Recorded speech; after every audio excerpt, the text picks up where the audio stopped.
স্বাগতম কুন্তলা কিচেনলৈ। আজি মই দৈ ৰেচিপি লৈ আহিছোঁ। দৈ আমাৰ সকলোৰে প্ৰিয়, কিন্তু দোকানৰ দৰে দৈ আমাৰ ঘৰত নহয়।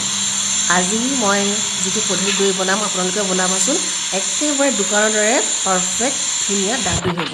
প্ৰথমতে মই ইয়াত 1 লিটাৰ গৰু গাখীৰ লৈছোঁ। গাখীৰখিনি ভালদৰে উতলাই লৈছোঁ। খুব ভালকৈ উতলাই আহিব দিব। গাখীৰখিনি ওপৰলৈ অহালৈকে আমি ৰ'ব লাগিব। এয়া গাখীৰ উতলিছে, মন কৰিছেনে বাৰু? আৰু এয়া আমাৰ গাখীৰ ওপৰলৈ উঠি আহিছে। ভালদৰে উতল অহাৰ পাছত আকৌ চিমত দিম গেছটো, দি 5 মিনিট উতলাই গেছটো অফ কৰি দিম। অফ কৰি দি ঠাণ্ডা হ'ব দিব লাগিব, কিন্তু ঠাণ্ডা সম্পূৰ্ণ নহয়। এটা কথা মনত ৰাখিব, যেতিয়া ঠাণ্ডা হ'ব দিব তেতিয়া কিন্তু ওপৰত এখন ঢাকোন দিব। ইয়াত প্ৰচণ্ড গৰম, গতিকে গাখীৰখিনি ঠাণ্ডা হ'বলৈ যথেষ্ট সময় ল'ব। গাখীৰ ঠাণ্ডা হ'লে আমি ৰ'ব লাগিব। প্ৰায় 1 ঘণ্টাৰ মূৰত মই আহিছোঁ। দেখিছেনে, আঙুলি এটা ডুবাই চাইছোঁ। যেতিয়ালৈকে তাপটো সহ্য কৰিব পাৰে আঙুলিটোৱে, সিমানখিনি গাখীৰত গৰম থাকিব লাগিব। আপোনাৰ হাতখন পুৰিব নালাগিব। আৰু এটা লৈছোঁ এতিয়া এটা আইনাৰ বটল, আৰু এয়া হৈছে আগৰ দৈ লাগিবই দৈ পাতিবৰ কাৰণে। এইখিনি দৈ মই এটা বটলটোত দি দিম। আকৌ এবাৰ কৈ দিছোঁ বাৰু, গাখীৰখিনি আপোনালোকে আঙুলিৰে সহ্য কৰিব পৰা বিধৰ গৰমৰ হ'ব লাগিব। এতিয়া ইয়াত দি দিছোঁ মই দৈখিনি, যিখিনি দৈ আছিলে মই আগতে ৰাখি থৈছিলোঁ। আগৰ দৈ ৰাখিলেহে দৈখিনি ধুনীয়া হ'ব। আৰু এটা কথা মনত ৰাখিব, আগৰ দৈখিনি কিন্তু পানী থাকিব নালাগিব। যদিহে পানী থাকে, পানীখিনি আঁতৰাই গোটাখিনি দিব। এতিয়া মই গাখীৰখিনি ঢালি লৈছোঁ। গাখীৰ ঢালোঁতে এটা কথা মন কৰিব লাগিব, আমি 1 ইঞ্চি খাটিকৈ ঢালিব লাগিব। ভৰ্তি কৰি নাঢালিব, কাৰণ ভৰ্তি কৰি ঢালিলে উপচি পৰাৰ ভয় থাকে। সেয়ে এই দেখিছেনে, 1 ইঞ্চি মই খাটি কৰি ৰাখিছোঁ। আনটো কথা হ'ল, ঢাকনখন প্লাষ্টিকৰ বা কাঠৰ ব্যৱহাৰ কৰিব। সাধাৰণতে জেমৰ বটলৰ ঢাকোনবোৰ টিঙৰ আহে। মই প্লাষ্টিকৰখন লৈছোঁ, আৰু ঢাকোনখন খুব টাইটকৈ নলগাব, অকণমান ঢিলাকৈ থ'ব। এতিয়া গুটিৰে ৰাতিটোৰ কাৰণে মই দৈখিনিকে থৈ দিম।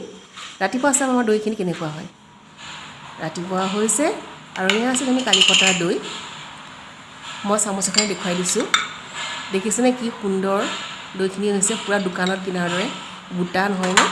এনেকৈ দৈ বনালে আপোনালোকৰ দৈ কেতিয়াও বেয়া নহয়। কেতিয়াবা কি হয়, আমাৰ দৈবোৰ তলত পানী থাকে, ওপৰত দৈখিনি হৈ যায়, কেতিয়াবা তিতা হয়, মুঠে ভাল নহয়। এনেকৈ এবাৰ বনাই চাবচোন, পাৰফেক্ট দৈ আপোনালোকে ঘৰত বনাব পাৰিব, দোকানৰ প্ৰয়োজনেই নাই। আৰু গৰম দিনত দৈখিনিতো খুবেই প্ৰয়োজন। মই এয়া বাতিত এটা উলিয়াই লৈছোঁ, এটা বাতি। দৈখিনি মন কৰকচোন বাৰু, কিমান সুন্দৰ হৈছে। আৰু ফ্ৰেছ দৈ আজি বনাব, ৰাতিৰ ভিতৰতে কাইলৈ আকৌ নতুন দৈ আপুনি বনাব পাৰিব। কিন্তু অকণমান দৈ আগৰ ৰাখি থ'ব। মই আগতে বনোৱা দৈ এইখিনি ফ্ৰিজত থৈ দিছিলোঁ, যিহেতু ইয়াত প্ৰচণ্ড গৰম, সেইকাৰণে দৈ খুব সোনকালে টেঙা হৈ যায়। আৰু ফ্ৰিজত থোৱাৰ কাৰণে এই দৈখিনি চাবচোন দেই, একদম আইচক্ৰীমৰ দৰে হৈছে। যদি আপোনালোকে দৈ ফ্ৰিজত থৈ দিয়ে তেতিয়া আৰু গোটা হ'ব, কিন্তু খোৱাৰ 1 ঘণ্টা বা আধা ঘণ্টা আগতে উলিয়াই থ'ব, নহ'লে বহুতৰ অসুবিধা পায় খালে ঠাণ্ডা দৈ। আমাৰ ইয়াত খুব গৰম কাৰণে আমি ধুনীয়াকৈ খাব পাৰোঁ। মোৰ ৰেচিপিটো চাই নিশ্চয় ভাল পাব। যদি ভাল পায় লাইক কৰিব, শ্বেয়াৰ কৰিব। যিসকল মোৰ চেনেলত নতুন, ছাবস্ক্ৰাইব কৰিব নাপাহৰিব দেই। আজিলৈ আহিছোঁ, আকৌ লগ পাম এটা নতুন ভিডিঅ'ৰ সৈতে।